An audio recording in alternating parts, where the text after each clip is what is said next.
السلام علیکم ورحمۃ اللہ وبرکاتہ، نحمده ونصلی علی رسولہ الکریم، اما بعد فاعوذ باللہ من الشیطان الرجیم، بسم اللہ الرحمن الرحیم، رب اشرح لی صدری ویسر لی امری واحلل عقدۃ من لسانی یفقہوا قولی۔ سبق نمبر 175، آیت نمبر 91 سے 118 تک، لیسن نمبر 175، آیت 91 to 118۔ مَتَّخَذَ اللَّهُ مِن وَلَدٍ، نہیں بنایا اللہ نے کوئی بیٹا یا اولاد، من ولدن کوئی بھی چائلڈ، اولاد۔ ولد کا لفظ اسم جنس ہے، واحد جمع مذکر مؤنث سب کے لیے استعمال ہوتا ہے۔ مشرکین اپنی دیویوں لات، عزا اور منات کو اللہ کی بیٹیاں قرار دیتے ہیں، تو اس کی تردید کی جا رہی ہے کہ اللہ کی کوئی اولاد نہیں۔ وَمَا كَانَ مَعَهُ مِنْ إِلَٰهٍ، اور نہیں ہے اس کے ساتھ کوئی الہ جو الوہیت میں شریک ہو، جو معبود بننے کے لائق ہو۔ نہ کوئی اولاد ہے اور نہ ہی کوئی الہ اس کا شریک۔ اگر ایسا ہوتا، اذن تب، لذہب البتہ لے جاتا، کل الہ ہر الہ، بما خلق اس کو جو اس نے پیدا کیا، یعنی ہر الہ اپنی پیدا کی ہوئی چیزوں کو اپنے ساتھ لے کر الگ ہو جاتا۔ وَلَعَلَى بَعْضُهُمْ عَلَى بَعْضٍ، اور البتہ چڑھائی کرتا ان میں سے بعض پر، یعنی اگر اللہ کے ساتھ کوئی اور الہ ہوتا تو پھر وہ اللہ کے تابع نہ ہوتا، کیونکہ الہ کسی کے تابع نہیں ہوتا، اس کی اپنی ایک مرضی ہوتی ہے، وہ مالک ہوتا ہے، وہ صاحب اختیار ہوتا ہے۔ جو بے اختیار ہو وہ الہ نہیں ہو سکتا، الہ با اختیار ہوتا ہے۔ اور اگر کوئی اور الہ ہوتا یعنی با اختیار ہوتا وہ، تو پھر کیا ہوتا؟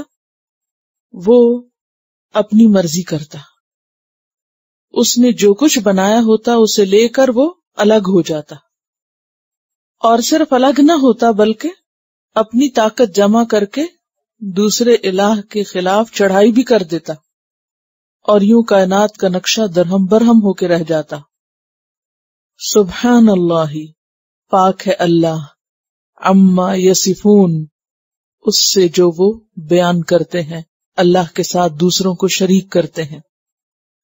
یہاں پر توحید کا ایک بہترین استدلال یا دلیل دی گئی ہے کہ پوری کائنات میں ایک ہی الہ ہے، کیونکہ ایک سے زائد الہ ہونے پر کائنات کا یہ نظام چل نہیں سکتا تھا، کیونکہ جس کے پاس بھی اختیار ہوتا ہے وہ اپنے اختیار اور اپنی قوت کا مظاہرہ کرنا چاہتا ہے۔ آپ نے دنیا میں دیکھا ہوگا کہ جب کوئی شخص چھوٹی سی بھی کوئی چیز بنا لیتا ہے یا چھوٹا سا بھی کوئی کارنامہ کرتا ہے تو کیا چاہتا ہے؟ تعریف چاہتا ہے، ریکگنیشن چاہتا ہے، اپنا نام چاہتا ہے۔ تو یہ کیسے ہو سکتا ہے کہ کسی نے آسمان بنایا ہو یا کسی اور نے زمین بنائی ہو یا کوئی اور بادلوں کا خالق ہو اور پھر وہ خاموش ہو کہیں اور وہ اپنے بارے میں کچھ بھی نہ بتائے، اور پھر وہ سب کچھ بنا کر ایک کے حوالے کر دے؟ یہ نہیں ہو سکتا۔ تو یہ پوری کائنات کے اندر جو ایک ہی نظام چل رہا ہے، زمین سے آسمان تک تمام چیزیں آپس میں ایک دوسرے کے ساتھ جو تعاون کر رہی ہیں، موافقت کر رہی ہیں، یہ اس بات کی دلیل ہے کہ ان سب کو ایک ہی ہستی کنٹرول کر رہی۔ عالم الغیب والشہادہ، جاننے والا ہے غیب اور حاضر کا۔ فتعالی، پس بہت بلند ہے، عما یشرکون، اس سے جو وہ شریک ٹھہراتے ہیں، یعنی اصل الہ تو وہ ہے جو غیب اور حاضر کو جانتا ہو، اللہ کے سوا کوئی اور ایسا نہیں، لہذا کوئی بھی الہ ہونے کے لائق نہیں۔ قل، کہہ دیجئے، آپ صلی اللہ علیہ وسلم سے خطاب ہے، ربی، اے میرے رب، اما، اگر، ترینی، تو ضرور ہی دکھائے مجھے. تو ریانی کا روٹ کیا ہے؟ رآ. اگر تو ضرور مجھ کو دکھائے، اور ضرور کیوں ترجمہ کیا جا رہا ہے؟ نون پہ شد کی وجہ سے. اگر تو ضرور ہی مجھے دکھائے کیا، ما جس کا، یوعدون وہ وعدہ دیے جا رہے ہیں، یعنی عذاب. کس کی طرف اشارہ؟ اہل مکہ کی طرف. اہل مکہ کو ایمان نہ لانے پر جس عذاب کی دھمکی دی جا رہی ہے، اے رب اگر وہ عذاب میری زندگی میں آنا ہے تو پھر ربی اے میرے رب، فلا پسنا، تجعلنی تو بنانا مجھے، کرنا مجھے، فی القوم الظالمین ظالم قوم میں، تو مجھے ظالم قوم میں شامل نہ کرنا، یعنی مجھے اس سے الگ کر دینا. سورۃ انفال میں بھی آپ نے پڑھا، اللہ سبحانہ وتعالیٰ فرماتے ہیں وَاتَّقُوا فِتْنَةً لَا تُصِيبَنَّ الَّذِينَ ظَلَمُوا مِنْكُمْ خَاصَّةً، بچو اس فتنے سے جو صرف ان لوگوں کو نہیں پہنچے گا تم میں سے جنہوں نے ظلم کیا، خاص طور پر. کیونکہ جب کسی بستی پہ عذاب آتا ہے تو وہ پھر صرف برے لوگوں پر نہیں آتا، اس بستی میں پائے جانے والے نیک لوگ بھی اس کا شکار ہو جاتے ہیں.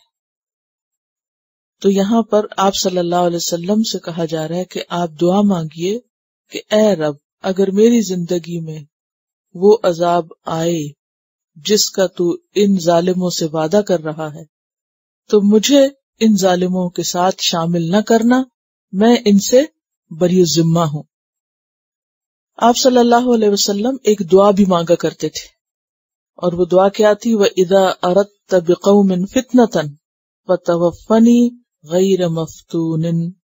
ترمذی کی روایت ہے، معنی ہے اس کا کہ یا رب اگر تو کسی قوم کو فتنے میں مبتلا کرنے کا ارادہ کرے، یعنی کسی بھی قوم پر اگر عذاب آنے والا ہو، فَتَوَفَّنِي إِلَيْكَ غَيْرَ مَفْتُونٍ، تو یا رب تو مجھے فوت کرنا بغیر آزمائے، اپنے پاس بلا لینا، مجھے اس سے پہلے ہی اٹھا لینا.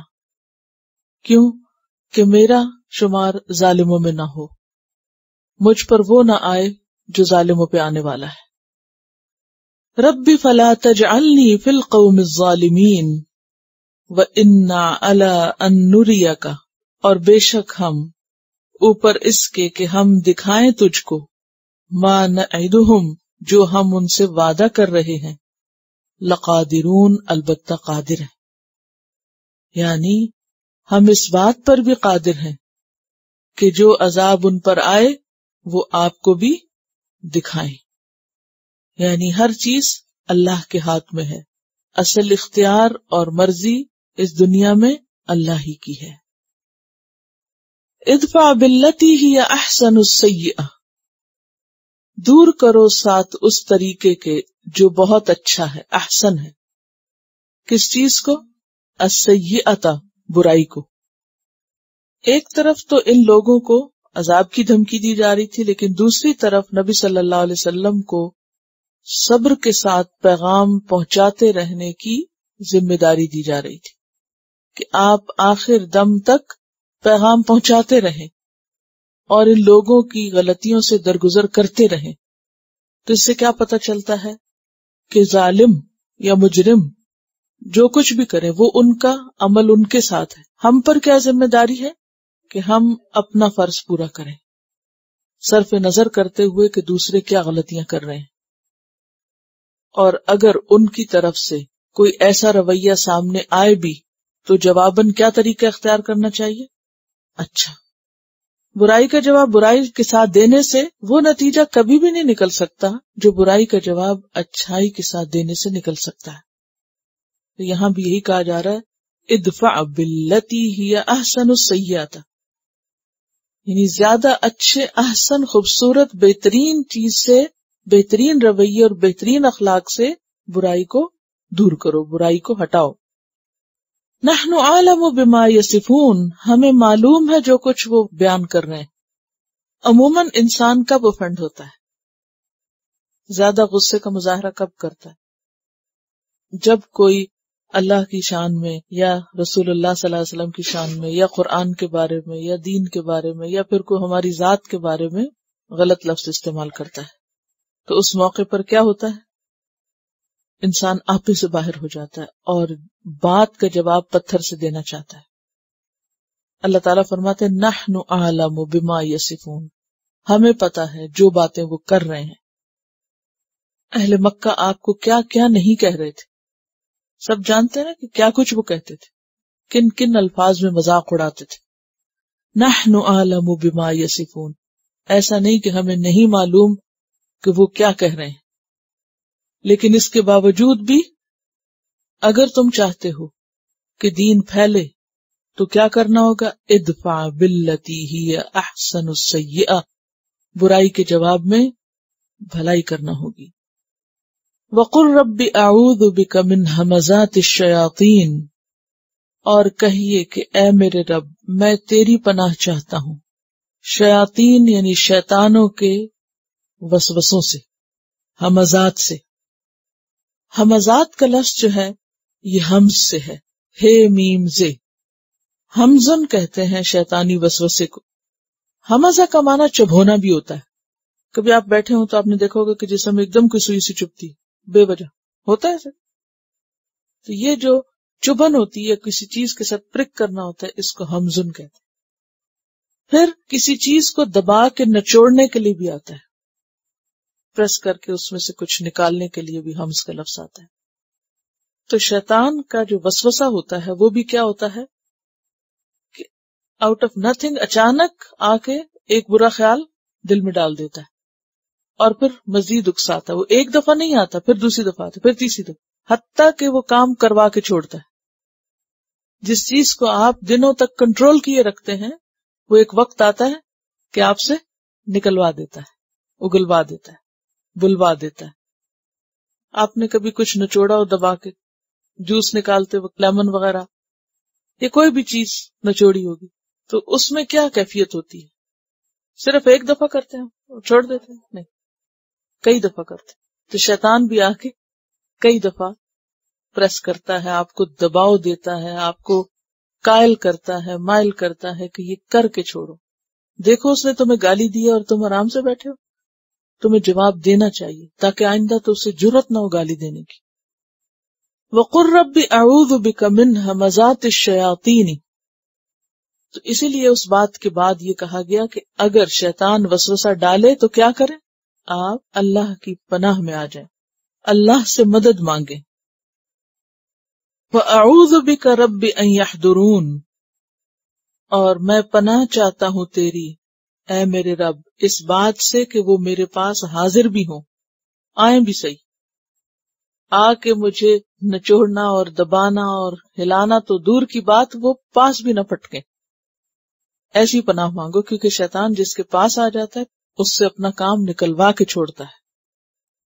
اسی طرح خاص طور پر قرآن مجید پڑھتے وقت فَإِذَا قَرَأْتَ الْقُرْآنَ فَاسْتَعِذْ بِاللَّهِ مِنَ الشَّيْطَانِ الرَّجِيمِ، آپ صلی اللہ علیہ وسلم ان الفاظ سے بھی شیطان سے پناہ مانگتے تھے، اللہ تعالی کی طرف رجوع کرتے تھے۔ اعوذ باللہ السمیع العلیم من الشیطان الرجیم من ہمزہ ونفخہ ونفثہ، 3 دفعہ یہ پڑھا کرتے تھے۔ اگر کسی شخص کو بھی ایسی کوئی تکلیف ہو کہ شیطان بہت منفی خیالات ڈالتا ہو دل میں اللہ تعالی کے خلاف یا دین کے خلاف یا کسی انسان کے خلاف، اور اس کو کنٹرول کرنا مشکل ہو رہا ہو، تو اس نسخے کو آزمائیے۔ یہ دعا بہت مؤثر ہے، اور اس میں خاص طور پر 3 دفعہ پڑھ کے دل کی طرف تھتکاریں، یعنی اپنے دل کے اوپر جیسے پھونکیں، تو آپ دیکھیں گے کہ انشاءاللہ اس سے بہت فائدہ ہوگا۔ حتیٰ کہ نماز کی حالت میں بھی اگر کسی کو کنسنٹریشن نہ ہو رہی ہو تو کیا کہا گیا؟ بہت چھوٹی سی دعا ہے، دیکھیے 3 لفظ صرف سیکھنے آپ کو۔ اعوذ باللہ السمیع العلیم من الشیطان الرجیم تو سب کو ہی آتا ہے، من ہمزہ ونفخہ ونفثہ، ٹھیک ہے، من ہمزہ اس کے وسوسے سے، ونفخہ اور اس کے پھونک مارنے سے، ونفثہ اور اس کے تھتکارنے سے، یعنی یہ بھی ایک طرح سے دم کرنے کے معنوں میں آتا ہے۔ اور خاص طور پر اگر کسی کو نیند نہ آتی ہو اور خیالات پریشان کرتے ہوں تو اس موقع پر بھی کچھ اسی قسم کی دعا سکھائی گئی ہے جو اوپر کی آیات جس میں شامل ہے. ایک شخص تھے حضرت خالد، ان کو نیند نہیں آتی تھی تو انہوں نے آ کر آپ صلی اللہ علیہ وسلم سے اپنی پریشانی کا ذکر کیا تو آپ نے ان کو یہ کلمات بتائے کہ یہ پڑھ کے لیٹا کریں، اور انہوں نے یہ طریقہ اختیار کیا تو ان کی تکلیف دور ہو گئی. اور وہ کیا ہے؟ بسم اللہ اعوذ بکلمات اللہ التامات من غضبہ وعقابہ ومن شر عبادہ ومن ہمزات الشیاطین وان یحضرون حتی اذا جاء احدہم الموت قال رب ارجعونی، حتی یہاں تک کہ اذا جاء جب آ جاتی ہے، احدہم ان میں سے ایک کو، الموت موت جب کسی کی موت کا وقت آتا ہے، قال تو وہ کہتا ہے رب ارجعونی، اے میرے رب مجھے واپس لوٹاؤ. اب ارجعو جو ہے یہ جمع کا صیغہ ہے، تو کیا یہ اللہ تعالیٰ کے لیے استعمال ہو رہا ہے یا پھر یہ فرشتوں کے لیے ہے؟ ایک رائے یہ ہے کہ یہ اللہ تعالیٰ ہی کے لیے، کیونکہ وہ کہتا ہے رب بھی اللہ سے عرض کر رہا ہے. لیکن جمع کس لیے؟ تعظیم کے لیے. جیسے قرآن پاک میں اللہ تعالیٰ کے لیے جمع کے صیغے آتے ہیں، نحنو بھی آتا ہے، تو وہ کس لیے ہوتا ہے؟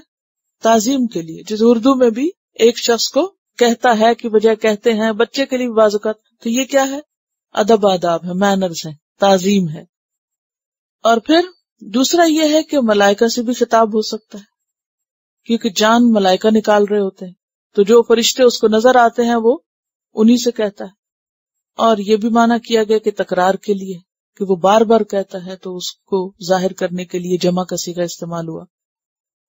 اب یہاں احدہم سے مراد کون ہے؟ کوئی بھی شخص ہو سکتا ہے.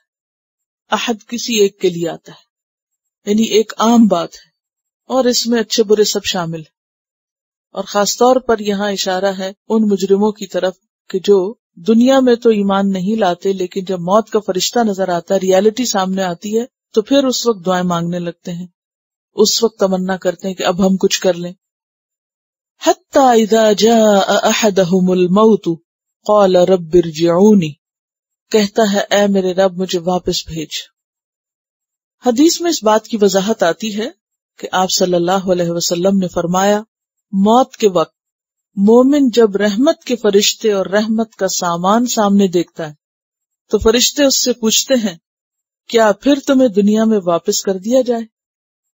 تو وہ کیا کہتا ہے؟ اس کے بچے رو رہے ہیں، پیچھے بیوی رو رہی ہے، اس کا گھر ہے، کاروبار ہے، اتنا ساز و سامان ہے، اس کے بہت سے بھی کام رہتے ہیں، تو نہیں کہے گا واپس جانا ہے. وہ کہے گا کہ میں اس غموں اور تکلیفوں کی دنیا میں جا کر کیا کروں گا، میں نہیں جانا چاہتا. تو مومن کو موت کے وقت جب رحمت کے فرشتے نظر آتے ہیں اور اچھا ساز و سامان آگے کا نظر آتا ہے تو فرشتے اس سے پوچھتے ہیں کہ واپس جانا ہے؟ وہ کہتا ہے نہیں، واپس نہیں جانا، سوائے شہید کے. شہید کہتا ہے ہاں جانا ہے، اور اسی طرح پھر مر کے آنا ہے، کیونکہ اس موت میں اتنی لذت ہے کہ وہ کہتا ہے کہ ہاں پھر اسی طرح جاؤں اور واپس آؤں، باقی کوئی نہیں آنا چاہتا. تو وہ کہتا ہے مومن مجھے اب اللہ کے پاس لے جاؤ. اور جب کافر سے پوچھتے ہیں تو وہ کہتا ہے رب ارجعونی رب ارجعونی. یا ایسا شخص جو نام نہاد مسلمان ہے اور اس نے کچھ نہیں کیا، کوئی عمل نہیں کیا، تو وہ بھی کیا چاہے گا کہ مجھے واپس جانا ہے. کیوں واپس جانا ہے؟ لعلی اعمل صالحا، تاکہ میں کچھ اچھے کام کر لوں، فیما اس میں جو ترکت میں نے چھوڑا، یعنی دنیا جو میں چھوڑ آیا ہوں اس میں مجھے واپس بھیجو تاکہ میں کچھ اچھے عمل کروں. کیوں؟ اس لیے کہ قبر میں اگر کوئی ساری زندگی جو قبر کی نمازیں پڑھے تو ان ساری نمازوں کے وجہ ایک نیکی بھی نہیں لکھی جائے گی. اگر کوئی سارا وقت تسبیح کرتا رہے تو اس تسبیح کا ایک رتی برابر بھی کوئی اجر نہیں ہوگا، کوئی وزن ہی نہیں ہوگا. کیوں؟ اس لیے کہ عمل کی مہلت ختم. یہ ایسا ہی ہے کہ جیسے پرچہ لکھنے کا وقت ختم ہو جائے تو بعد میں کوئی لکھ کے بھی بھرتا رہے تو وہ فائدہ نہیں دیتا، وہ کاٹ دیا جاتا ہے کہ یہ بعد از وقت ہے، پین ڈاؤن، آگے کا لکھا ہوا بیکار ہے، مہلت ختم ہے. تو اسی طرح مرنے کے بعد کوئی شخص نہ قبر میں کچھ کر سکتا ہے، کرے بھی تو فائدہ نہیں، اور اگر واپس اسے لوٹایا جائے تو بھی اس کا وہ اب قبول نہیں، کیونکہ ہم سے ایمان بالغیب مطلوب ہے یا نہیں. پہلی شرط جو قرآن پاک میں رکھی گئی ہدایت کے لیے، کامیابی کے لیے، اولئک ھم المفلحون کے لیے، وہ کیا ہے؟ یؤمنون بالغیب، غیب پر ایمان رکھتے ہیں. تو اب آپ دیکھیے کہ اگر کسی کو موت کے وقت فرشتے نظر آ گئے جو بہت ہی سختی کرنے والے تھے یا قبر میں منکر نکیر ہیں، اور وہ ان سے کہے مجھے واپس دنیا میں جانے دو، تو اب تو وہ پیپر آؤٹ ہو چکا ہے، سب کچھ حقیقت کھل چکی ہے، اب تو قبول ہی کچھ نہیں، اب تو کچھ فائدہ ہی نہیں. کلا، ہرگز نہیں، ہو ہی نہیں سکتا. اور ویسے بھی انہا کلمتن، یہ تو بس ایک بات ہے، ہوا قائلھا، وہ اس کو کہہ رہا ہے. یہ تو بس ایک بات ہے جو کہنے والا کہہ رہا ہے، اس بات میں کوئی سچائی نہیں. کیوں؟ کیونکہ اگر اسے کچھ کرنا ہوتا تو یہ دنیا میں ہی کر لیتا، کیونکہ اللہ نے ہر انسان کے لیے دنیا میں بہت سے مواقع رکھے. ہر ایک انسان پر ایسے ایسے ٹیسٹ آتے ہیں، ایسی ایسی مشکلات آتی ہیں، جب وہ قریب سے اللہ کو دیکھتا ہے، اس کو پہچانتا ہے، یا ایسی نعمتیں اس کو ملتی ہیں، ایسی رحمتیں اس پر آتی ہیں کہ وہ اللہ کی قدرت اور طاقت کو پہچان جاتا ہے. یہ الگ بات ہے کہ وہ اس کو نہ مانے اور پھر نہ اس کے مطابق کچھ کرے. تو اس لیے کیا کہا کہ یہ نہیں ہو سکتا. اور ویسے بھی یہ بات محض بات ہے، اس نے کرنا کرانا کچھ نہیں. کرنا ہوتا تو بہت سے مواقع گزر چکے، کر چکا ہوتا. لعلی اعمل صالحا فیما ترکت کلا انہا کلمۃ هو قائلھا. کیوں؟ اس لیے کہ دوسری جگہ پر یہ بھی آتا ہے سورۃ الانعام میں، وَلَوْ رُدُّوا لَعَادُوا لِمَا نُهُوا عَنْهُ. اگر انہیں واپس لوٹایا بھی جائے تو یہ کیا کریں گے؟ پھر وہی کریں گے جو کرتے رہے ہیں. یہ اپنی عادتوں سے باز نہیں آئیں گے، یہ پھر وہی کریں گے. وَمِن وَرَائِهِمْ بَرْزَخٌ إِلَى يَوْمِ يُبْعَثُونَ. اور ان سب مرنے والوں کے آگے سامنے برزخ ہے، آڑ ہے، رکاوٹ ہے. کب تک؟ الی یوم یبعثون، اس دن تک جب وہ دوبارہ اٹھائے جائیں گے. یعنی ایک دفعہ انسان دنیا کی سرحد پار کر کے، باؤنڈریز کراس کر کے اگلی دنیا میں چلا گیا، اس پردے کے پیچھے چلا گیا، موت کی وادی میں اس نے قدم رکھ دیا، تو اب کیا ہے؟ انتظار. کب تک؟ قیامت کے دن تک. اب وہ ایک بیچ کے قید خانے میں، نہ آگے جا سکتا ہے نہ پیچھے آ سکتا ہے. اب دیکھیے کہ ہمارے پاس ہوش و حواس کے 3 بڑے مرحلے ہیں جن سے ہم نے گزرنا ہے. ابھی ہم پہلے مرحلے میں، اس دنیا میں. اس دنیا کے اختتام پر ایک اور مرحلہ ہے، اور وہ ہے برزخ کا، یعنی قبر کی زندگی کا. اور پھر ہے اگلا مرحلہ، اور وہ ہے قیامت کا. ان تینوں میں سب سے چھوٹا اور کم تر وقت کون سا ہے؟ یہ ہمارے پاس. اور سب سے زیادہ قیمتی وقت، کیونکہ اس میں ہم تھوڑا سا بھی کام کریں، تھوڑی سی کوشش اور محنت کریں تو اس کی اللہ کے ہاں بہت قدردانی ہے. اس کے بعد اگلا مرحلہ آپ دیکھیے کہ آدم علیہ السلام سے لے کر اب تک، بعض کہتے ہیں 8000 سال گزر گئے، بعض کہتے ہیں 6000. اللہ عالم، اللہ ہی بہتر جانتا ہے کہ دنیا کے آغاز میں آدم علیہ السلام کتنے ہزار سال پہلے آئے تھے. اس وقت سے لے کر اب تک جو لوگ بھی فوت ہو چکے ہیں وہ ایک ویٹنگ پیریڈ میں، ٹرانزٹ میں، وہی سٹک ہے. وہ اچھے حال میں ہے یا برے حال میں، کیونکہ عذاب قبر بھی ہے، اور قبر کی سزائیں بھی ہیں، اور جزا بھی ہے، نعمتیں بھی ہیں. اور پھر اس کے بعد جب سور پھونکا جائے گا تو پھر اگلا مرحلہ شروع ہوگا. اور وہ کتنا ہے؟ اس کی لینتھ کتنی؟ اٹرنل، ہمیشہ ہمیشہ کے لیے. اس ہمیشہ کے سامنے اگر آپ ایک گراف بنائیں تو اس ہمیشہ والے کے سامنے یہ زندگی تو کچھ بھی نہیں ہے. لیکن ہم اس زندگی کی راحتوں، آرام اور مزوں کی خاطر ہمیشہ کی زندگی کو داؤ پہ لگائے ہوئے، ہائی رسک پہ. آخر کیا وجہ تھی کہ صحابہ کرام کے اندر ایک مسلسل بے چینی لگی رہتی تھی؟ وہ کیا احساس تھا؟ اور آج وہ احساس ہمارے اندر کیوں نہیں رہا؟ وہ کیوں ختم ہو گیا ہے؟ سب کچھ کر کے بھی چین نہیں لیتے تھے، کبھی بھی مطمئن نہیں ہوتے تھے.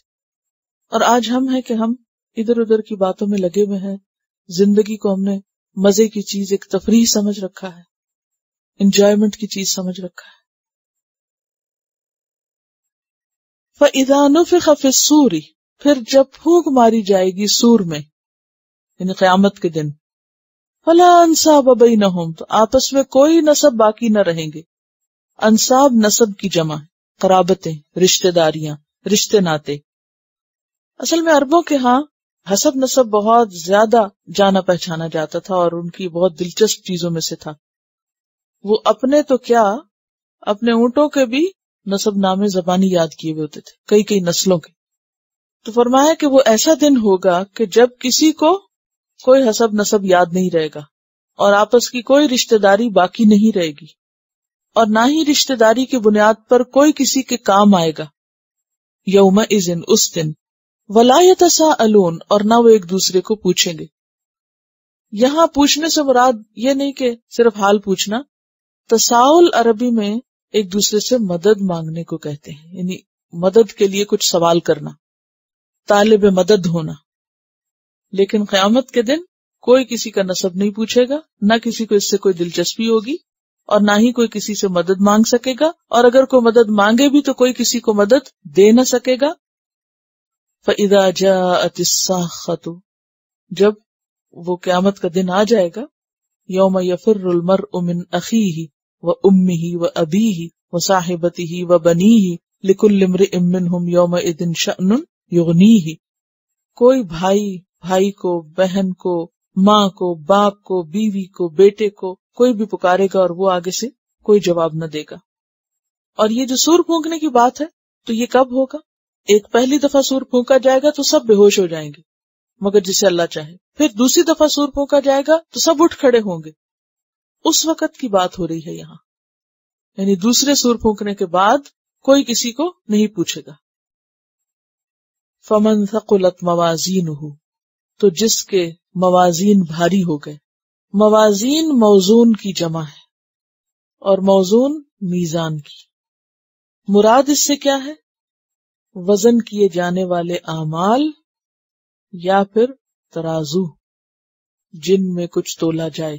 دونوں معنی کیے جاتے ہیں. کیا؟ وزن کیے جانے والے اعمال، موزون کا کیا مطلب ہے؟ تولی جانے والی چیز، اور یا پھر ترازو جس میں تولا جائے. تو اگر ہم ترازویں کہیں تو قیامت کے دن ایک سے زائد ہوگی. کیوں؟ لوگ بھی تو زیادہ ہوں گے نا، ٹھیک ہے نا.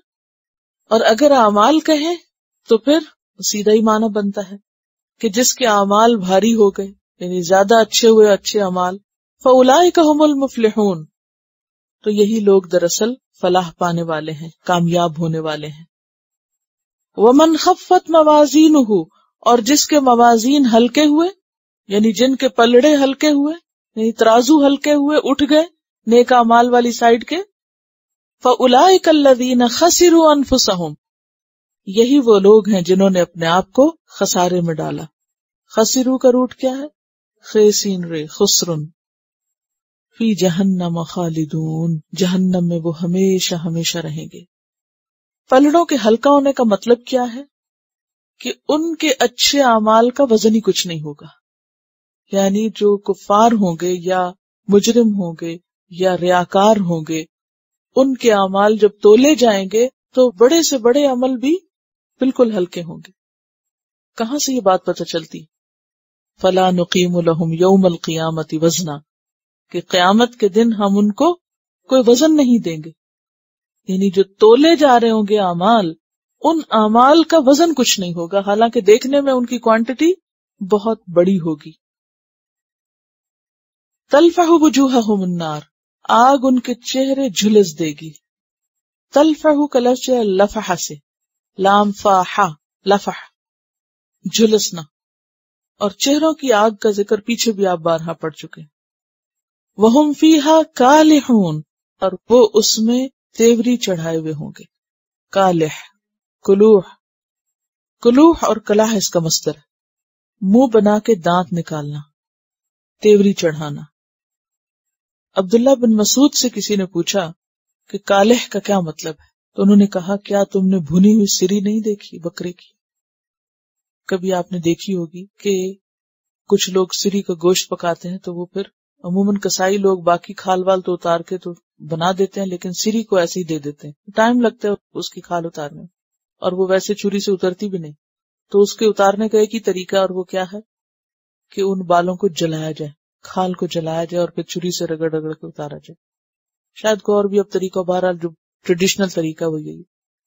تو وہ ہر چیز سمیت اس کو آگ کے اوپر جیسے لکڑی رکھی جاتی ہے ویسے رکھ دیا جاتا ہے، پھر آگ کے شعلوں سے وہ جلتا رہتا ہے، وہ کھال پھر جل کے سکڑتی ہے.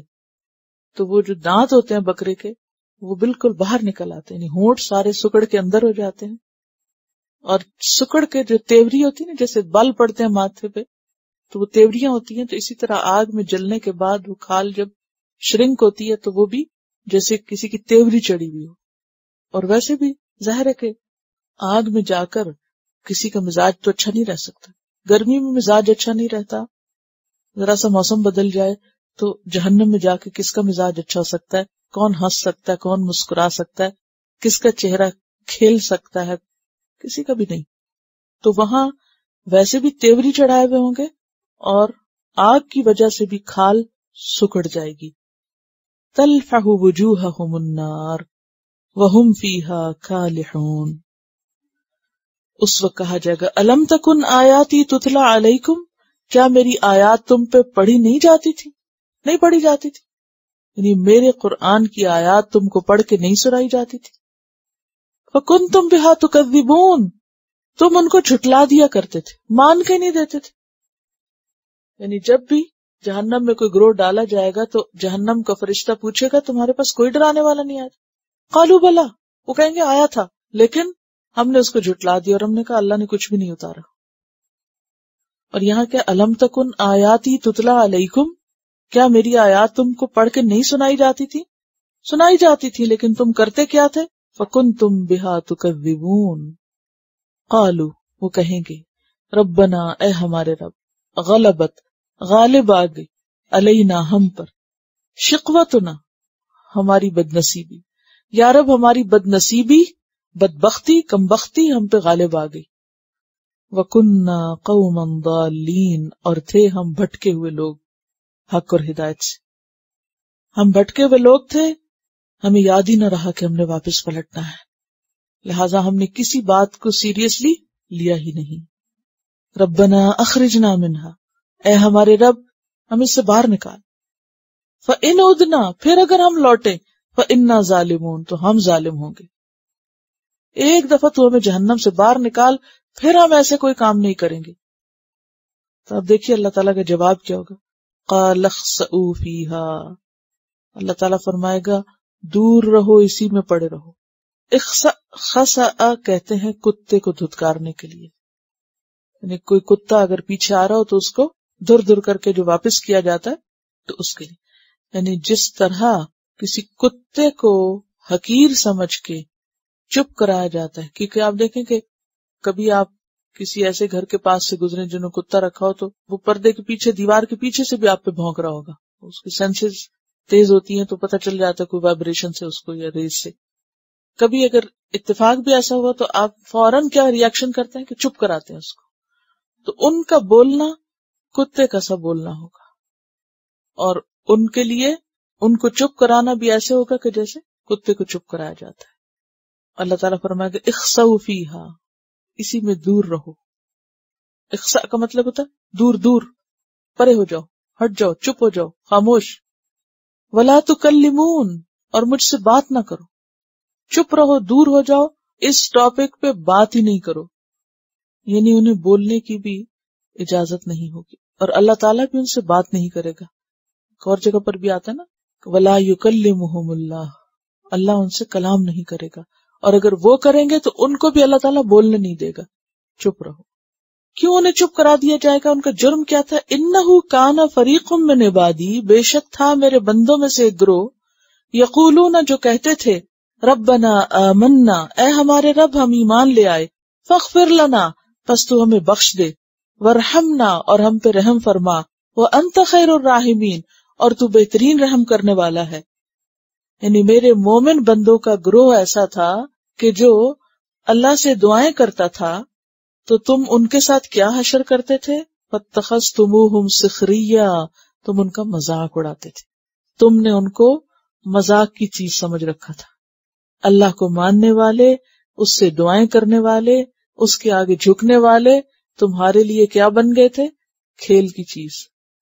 تم میرے بندوں سے ٹھٹھا کرتے تھے، سخریہ کہتے ہیں ٹھٹھا، ہنسی، دل لگی۔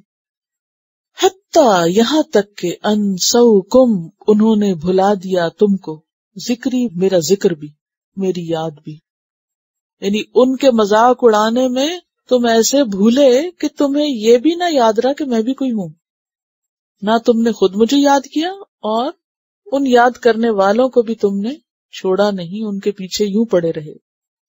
وَكُنْتُمْ مِنْهُمْ تَضْحَكُونَ، اور تم ان پر ہنسا کرتے تھے، ٹھٹھے مارتے تھے، جیسے سورۃ مطففین میں آتا ہے آیت 29 اور 30 میں، إِنَّ الَّذِينَ أَجْرَمُوا كَانُوا مِنَ الَّذِينَ آمَنُوا يَضْحَكُونَ وَإِذَا مَرُّوا بِهِمْ يَتَغَامَزُونَ، کہ مجرم لوگ ایمان والوں پہ ہنستے تھے اور جب ان کے پاس سے گزرتے تو آنکھیں مارتے تھے، آنکھوں ہی آنکھوں میں اشارے کرتے تھے۔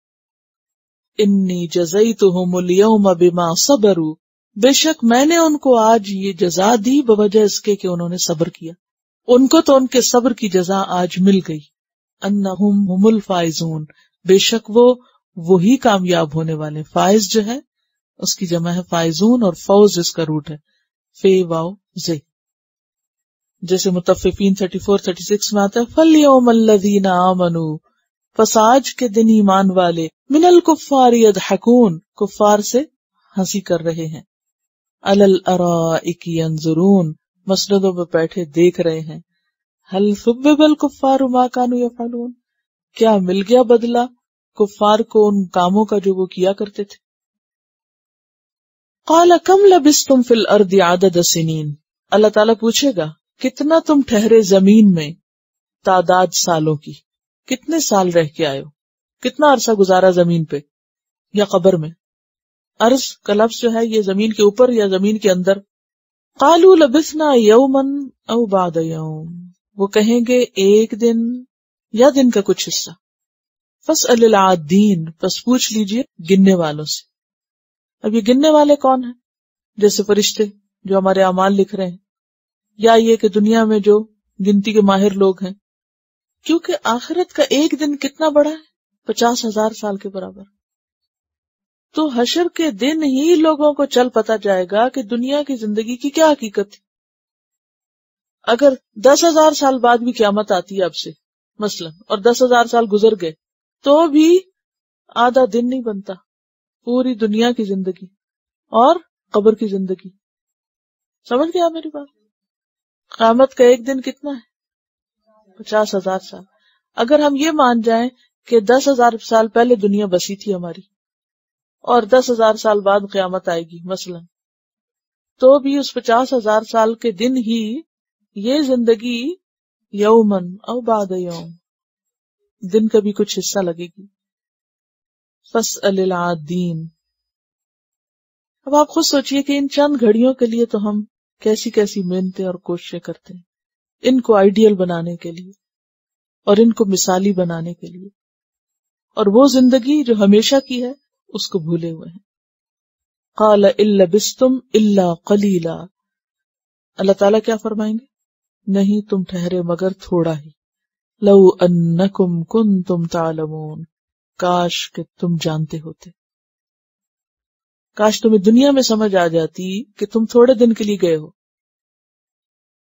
افحسبتم، کیا پھر تم نے یہ سمجھ رکھا تھا، انما خلقناکم عبثا، کہ ہم نے تم کو بیکار پیدا کیا ہے، بے مقصد پیدا کیا ہے، وانکم الینا لا ترجعون، اور تم نے یہ سمجھ رکھا تھا کہ تم ہمارے پاس واپس نہیں آؤ گے، واپس نہیں لوٹائے جاؤ گے۔ حسب تم کا لفظ حسبان سے ہے، یہ ظن اور گمان۔ دنیا میں آ کر انسان کے بھول جانے کی اور آخرت کو فراموش کرنے کی وجہ کیا ہوتی؟ انسان کا بے مقصد زندگی گزارنا، آخرت کو بھول کے زندگی گزارنا، اور یہ سمجھنا کہ یہ دنیا بس کیا ہے، کھیل تماشا ہے۔ وَأَنَّكُمْ إِلَيْنَا لَا تُرْجَعُونَ، تم نے سمجھ رکھا تھا کہ ہم نے تمہیں ایسے بے مقصد اور فضول پیدا کر دیا، دنیا میں بیکار بھیج دیا، صرف کھانے پینے کو، سونے کو، آرام کرنے کو اور منمانی کرنے کو، اور زندگی کو تم نے صرف عیش و عشرت اور تفریح کا ذریعہ سمجھ رکھا تھا. کیونکہ کچھ لوگوں کے لیے نزدیک زندگی کیا ہے؟ بس آرام. ہر چیز میں آرام ڈھونڈتے ہیں، نہ تکلیف اٹھانا چاہتے ہیں، نہ کسی مشکل میں پڑنا چاہتے ہیں. صرف اگر ان کو دلچسپی ہے کھانے پینے سے، آرام کرنے سے، سیر و تفریح سے، اور بس وہ سب کچھ تو اللہ نے کل کے لیے رکھا ہے. یہ تو کام کے دن ہے، اس میں تو سنجیدہ ہونے کی ضرورت ہے. تو افحسبتم انما خلقناکم عبثا وانکم الینا لا ترجعون فتعالی اللہ الملک الحق. کیسے تم نے سمجھا کہ وہ اللہ جو بلند ہے، حقیقی بادشاہ ہے، وہ ایسا کام کرے کہ اتنی زبردست زمین بنا کے انسان جیسی مخلوق کو یوں ہی بیکار چھوڑ دے، کہ جن کی زندگی کا کوئی ایم نہ ہو، کوئی پرپز نہ ہو. لا الہ الا ہوا، نہیں کوئی الہ مگر وہی، رب العرش الکریم، رب ہے عرش کریم کا، بہت بلند و بالا ہے کہ وہ ایسے کام کرے کہ بے مقصد انسانوں کو دنیا میں جانوروں کی طرح چھوڑ دے. وَمَن يَدْعُ مَعَ اللَّهِ إِلَٰهًا آخر، اور جو کوئی پکارے اللہ کے ساتھ کوئی دوسرا الہ، لا برہان لہ بہ، جس کی اس کے پاس کوئی دلیل ہی نہیں، کوئی جینوئن ریزن ہی نہیں، فَإِنَّمَا حِسَابُهُ عِندَ رَبِّهِ، تو بے شک اس کا حساب اس کے رب کے پاس ہے، اس کی پوچھ اس کا رب اس سے کرے گا. اِنَّهُ لَا يُفْلِحُ الْكَافِرُونَ، بے شک بات یہ ہے کہ کافر فلاح نہیں پاتے. سورت کے آغاز میں کیا تھا؟ قد افلح المؤمنون، اور آخر میں انہ لا یفلح الکافرون. بالکل دو الگ راستے، ایک آغاز اور ایک اختتام.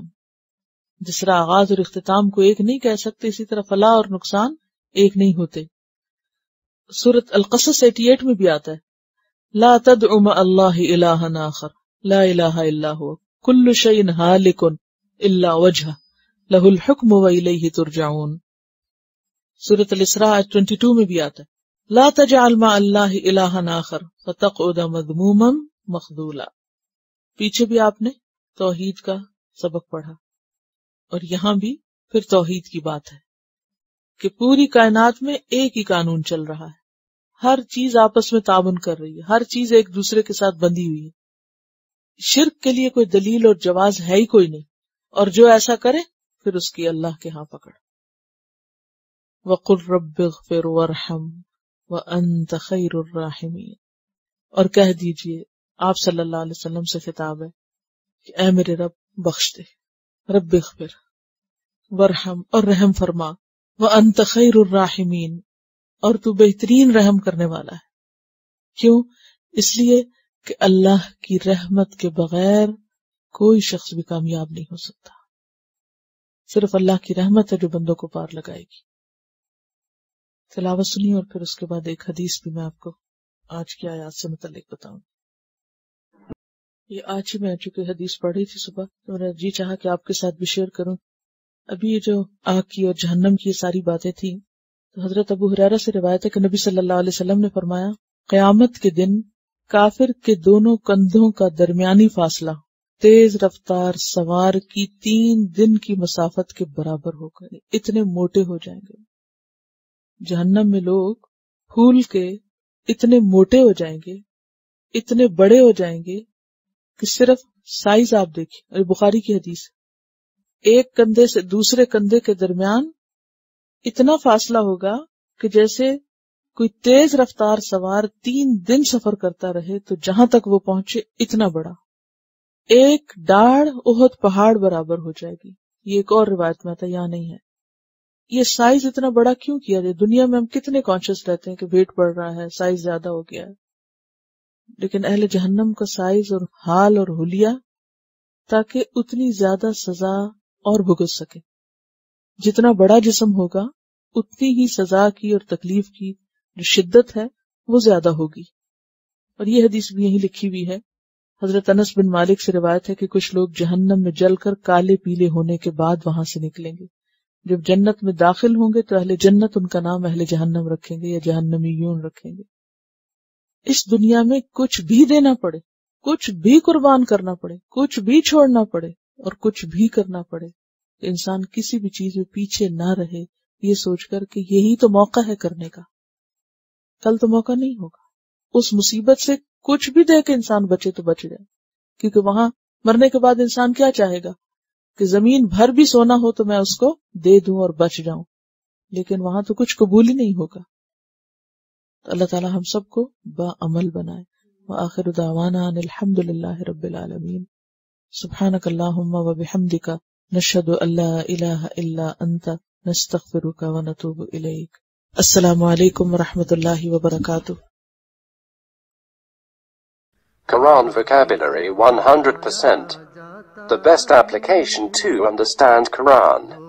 Study with flashcards. Word list. Learn 25% of Quran vocabulary in 7 days. Multiple MCQs to practice and test vocabulary. Single choice. Multiple choice. True, false. Bookmark difficult words. Study wrongly answer words. Test your skills. 12 essential grammar lessons to learn Quranic grammar. You can select number of word to study from bookmarks. Select number of times wrongly answered words for study. Test your skills with multiple choice flashcard, true, false, matching words and single choice MCQs. Grammar lessons are available in PDF format. Native Quranic and Urdu fonts. Available at Google Play and Apple App Stores. Download it today to contribute in the Islamic Apps Development Project. Quran vocabulary 100% in Urdu. Visit smartappsweb.com.